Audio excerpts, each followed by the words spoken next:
Understanding the term invincible. In this episode of Thesaurus Thrive, we delve deep into the word invincible, exploring its meaning, definition, and the various synonyms that can enhance your vocabulary. The term invincible is a powerful word often used to describe something or someone that cannot be defeated or overcome. Whether you're a writer, a student, or simply a lover of the English language, understanding the nuances of this word can greatly enrich your linguistic skills. Meaning of the invincible. The word invincible is an adjective that signifies unbeatable, indomitable, and unconquerable. It is derived from the Latin word invincibilis, which means unconquerable. When something or someone is described as invincible, it means they are too powerful to be defeated or overcome.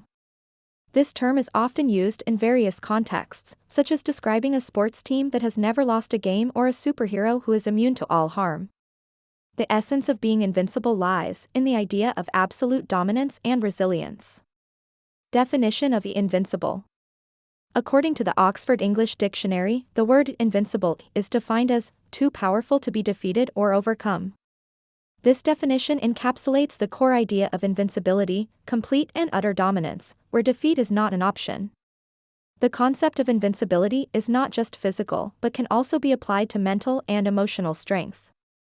For instance, someone with an invincible spirit may face numerous challenges but will always rise above them, unscathed and stronger. Synonyms for invincible. Expanding your vocabulary with synonyms for invincible can help you express the same idea with different shades of meaning. Here are some powerful synonyms. Unbeatable, something or someone that cannot be beaten. Unassailable, not open to attack or criticism. Indomitable, impossible to subdue or defeat. Impregnable, unable to be captured or broken into. Unconquerable, not conquerable, unyielding. These synonyms can be used interchangeably with invincible depending on the context, giving your speech or writing a richer and more varied tone.